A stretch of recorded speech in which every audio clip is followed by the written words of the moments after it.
Tápate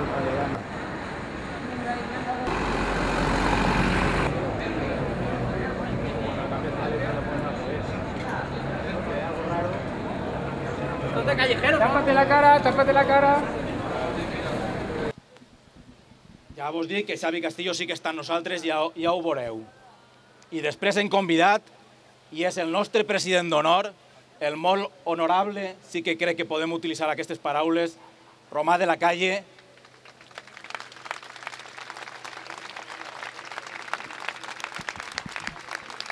Per a que siga la persona que llisca el manifest de la plataforma en nom de totes les persones que han sigut censurades sistemàticament i que no han pogut fer el seu treball. I també és un acte de solidaritat en les treballadores que han denunciat a Vicente Sanz per assetjament sexual i al mateix Román de la Calle per haver patit la censura en una exposició en el Movim.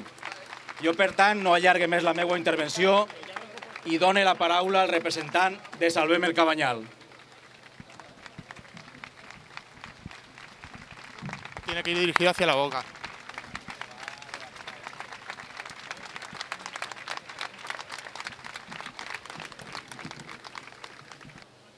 Bona vesprada.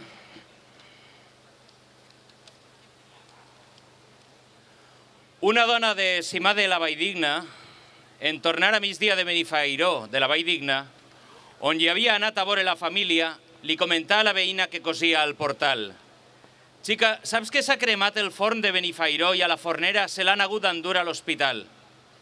«No pot ser», replicà la veïna.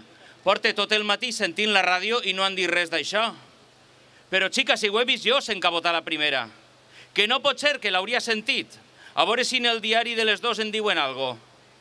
3 quilòmetres ja entre Benifairó i Simat. Això ho contava el nostre benvolgut Josep Vicent Marquès per explicar allò tan estrany i sabut al mateix temps. El que no és als mitjans de comunicació no ha passat, no existeix, no és. Però el forn de Benifairó s'havia cremat i la fornera tornà al poble 3 dies després, tota plena d'envenats.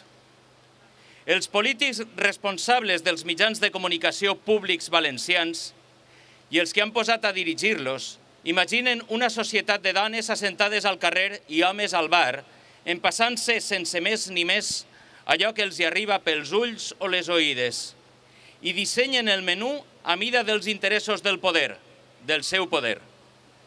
El menú és ben senzill i ben alegre. València és la tierra de les flores, de la luz i de l'amor. I així, a 24 hores, ompli l'espai una mena de mantra hipnòtic i l'etern somriure sobrepost en un posar ridícul del màxim responsable d'aquesta pantomima. Doncs no és tot mentida. València és la terra de l'amor i és també la terra de l'amor a la terra. I ja, mira tu, qui no es complau en veure com la costa desapareix sota fotracades de ciment i alça la veu. No, no és tot mentida. València és la terra de la llum, però caram, de la llum del sol i de la lluna que canvia a l'hora previsible i sorprenent, no la de boscos de fanals que enlluernen els ulls dels qui volen dormir i fan fugir la foscor tan preuada per besades d'amants. Hi ha qui vol veure el cel i els seus ullets d'estels i no pot. Alça la veu i s'organitza. Passen moltes coses al nostre país.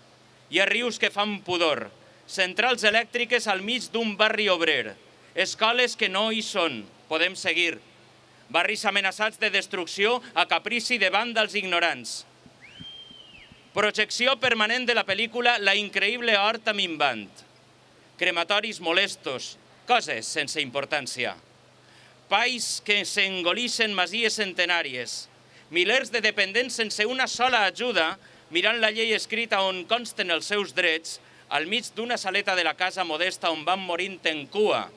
Qui és l'últim? Pregunten. I tots contesten, jo. Pobre país, avui tan desgraciat.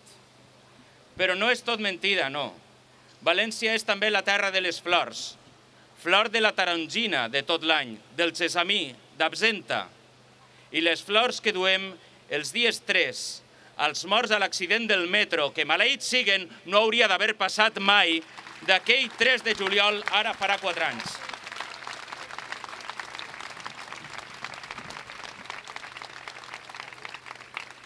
Passen moltes de bones i roïnes, i a cada racó de la nostra geografia, a cada poble, a cada barri, hi ha gent que s'alça i s'organitza conscient que el món on som no és nostre, sinó el préstec que ens han fet els fills dels nostres fills. I volem deixar-lo net, habitable, polit. Som persones de bé. I mentre ells no sols fan festa i riure, no tan sols ens silencien, no. Prediquen la mentida, deformen realitats, calumnien ciutadans, soterren la memòria dels vius i la dels morts, memòries del subsol. Més la cassola bull i tenim la funesta mania d'existir. No està clar si la ràdio al final va esmentar el succés, però creieu-me, amics, aquell dia, a Benifairó de la Valldigna, el forn es va cremar. Gràcies.